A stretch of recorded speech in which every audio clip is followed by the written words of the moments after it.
Hey guys, today we're going to do section 14.1, which is functions of several variables. Learning objectives are, after giving the definition, we will focus on functions of two variables, in particular their graphs, level curves, contours, and then we will also brief on functions of three variables. So let's get started. Alright, so here's the definition.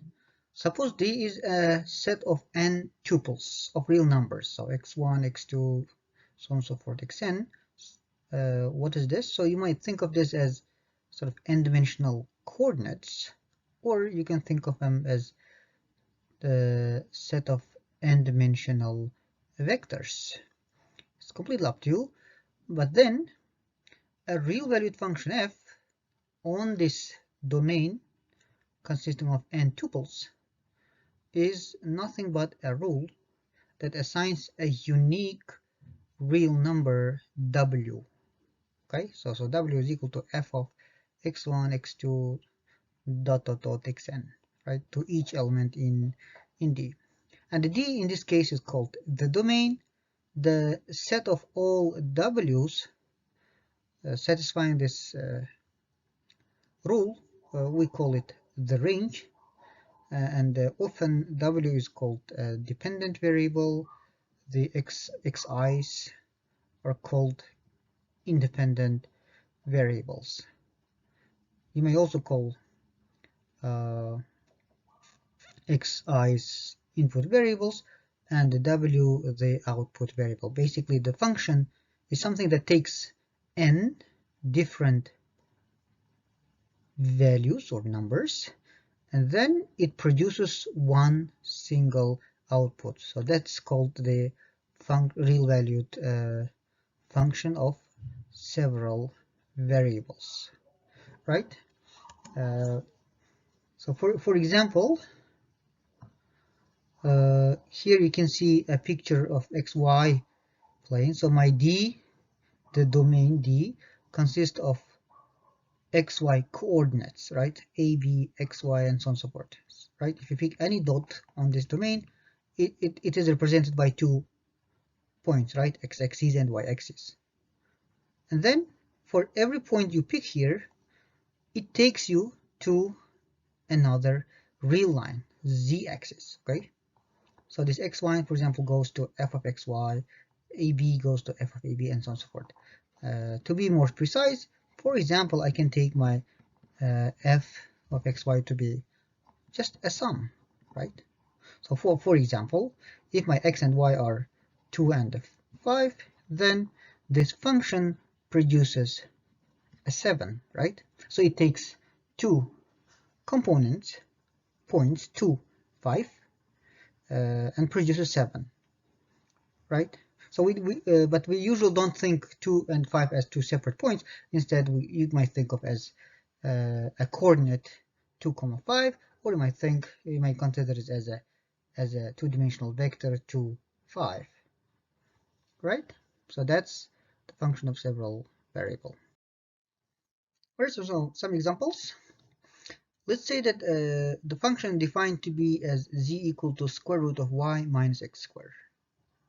So z is my dependent variable, x and y are my independent variables, and for this particular function I would like to find its domain and range.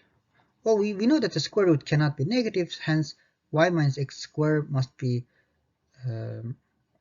non-negative, so which gives me y is greater than or equal to x squared, right? So this is my domain. I mean, you can, if you want, you can sketch. So what is y is equal to x squared? It's nothing but a parabola, if you like. So here it's x1. My domain is two-dimensional, so I need to sketch my domain on two dimensions, right? But then y is greater than x squared, so this line. So in fact, this inner part of the parabola is going to be your domain for the first example. And the range, it takes all the non-negative values. Now z is equal to 1 over xy. We clearly see that domain is all xy for which x and y is not 0. So in particular, it means both x and y cannot be 0. In fact, this implies x cannot be 0 and y cannot be 0, right? This is in fact OR statement. So if one of them is 0, it's automatically not in the domain. And then you can also see that the range is all of the real line except the 0. And for sign xy, well, xy can be anything. Either we don't see any restriction, so it's entire plane xy. And we know that the sign function takes only values between -1 and 1, so that's the range. So these are the examples of functions of 2 variables, and here are functions of 3 variables. So the first one has domain entire space, the range is 0 to infinity. The second one is except for 0, 0, 0, it defines the function, and the range is 0 to infinite, and finally xy times ln z. Well, we know that we don't have any receipt for xy, but since ln cannot take 0 and negative values, the z must be positive, right? And the range is from -infinity to infinite. Okay, how are we going to sketch, right, the graphs of functions of several variables? Well, that's a bit challenging, but still we can try to get some useful information by graphing certain sets. So in particular, the level curves and the contour sets. So we'll come to the contour sets. So what is a level curve? Well, first of all, your level curve is always on the domain of the function, right? So here I'm restricting myself to a function of 2 variables, so my domain is going to be on the x-axis, right? So this is going to be my domain, this is the plane, right? So the level curve is basically all x and y's such that f of xy is equal to c. So this is called the one particular level curve. So if you vary c, you will get different level curves. And what does it mean to graph? You see, your domain is already xy, and then you're adding, right? So it's something like that, z is equal to f of xy, right? So given x and y, you produce z. So we have 3 sort of 1 dependent, 2 independent variables. So the sketching means you have a xy plane, that's your domain, and your z. So basically you obtain some sort of a surface. And how do you determine the coordinate of the surface? Well, the coordinate of surface is x, coordinate is x, y coordinate is y, the z coordinate is f of xy. So these 3 points represent the graph of the function on the x, y, z plane. Okay, yeah, this is the surface. All right, we'd like to graph the function f of xy is equal to 100 minus x squared minus y squared, and plot the level curves f of xy is equal to 0, level curve f of xy equal to 51, and level curve f of xy is equal to 75. You see, again, the level curves are sketched in the domain, right? So that it's plane.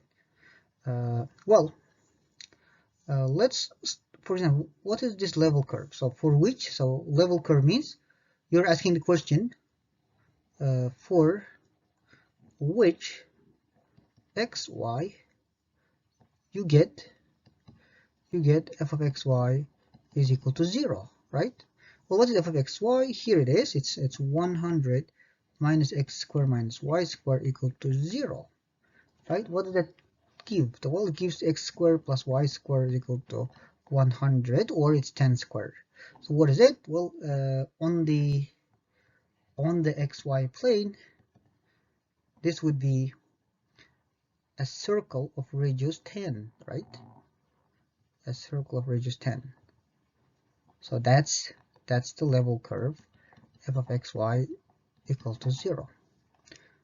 How about the level curve 51? Well, you do the same thing. 100 minus x squared minus y squared, you set it equal to 51. So you solve for x square y square.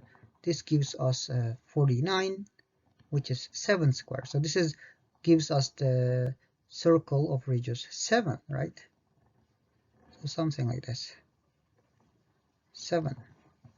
And finally, we'd like to find the log of 75. So 100 minus x squared minus y squared is equal to 75, which gives us x squared plus y squared equal to 25, i.e.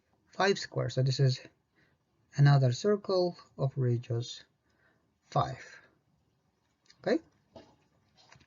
How are you going to sketch? Well, as you can see, the f takes values at most 100, right? And that happens when x and y are 0. But otherwise, x squared and y squared will be something positive. Then 100 minus x minus x, so it will be so. So we see that the range is going to be from minus infinity to 100, right? So here is the graph. So this is my maximum point, and as you can see on xy, so I need to sketch the level curve on xy axis because this is my domain, right? And this green surface that you see is the graph of the function.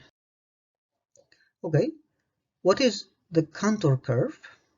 The curve in the space in which the plane z equal to c cuts a surface z equal to f of xy is made up of the points that represent the function value f of xy equal to c, and this is called the contour curve. So the contour curve is the curve that's sketched on the surface, not on the domain, right? So here is an example. Let's say that I want to sketch the contour curve for z equal to 75, right? So what was the level curve? Level curve was given on the xy plane, right? So this is my level curve. So all you have to do is go to your surface. So the surface is z equal to f of xy, right? This green surface. So and see for and look at the curve on your surface for which the x and y axis are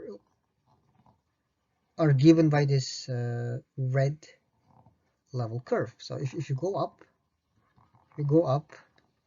then this circle, if you go up, will going to cut your surface in this level. What is this level? Well, this is the level when z is equal to 75, right? Z equals 75.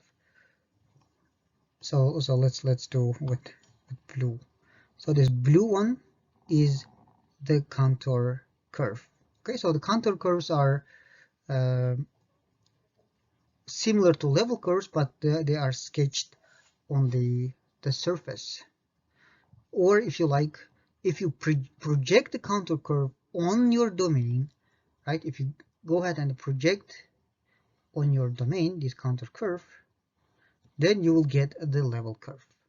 Okay, so in other words, the contour curves are the lift ups of the level curves.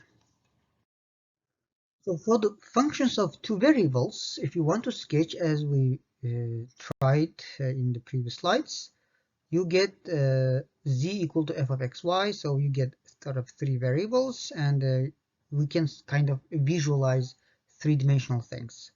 So in other words, the graphs of functions two variables are still sketchable. However, the functions of more than two variables, so in particular three variables, you cannot sketch because you need to sketch it, right? You need to sketch it on four-dimensional space, and we cannot visualize the four-dimensional space. right? So because we cannot visualize four-dimensional space, because we are limited, we can we can try to describe this graph or with contours or with level surfaces, right? So again, you can define level surfaces as before. Given the C, you can say that all the xyz coordinates for which f of xyz equals C, that's going to give you a level surface. So for example, if you want to sort of consider the level surfaces of this particular function, you set this equal to C, you see that x squared plus y squared plus z squared is equal to C squared. Well, what is it? Well, level squares, you see C is constant here, right? So once you fix the C, this is just xyz as surface, right? It's in x three-dimensional coordinate system. So this level curves are sketchable, and this is just the equation for the surface, right? So this is the sorry, the sphere, right? This is describing the sphere of radius C, right? So here they are. So okay, I'll stop here.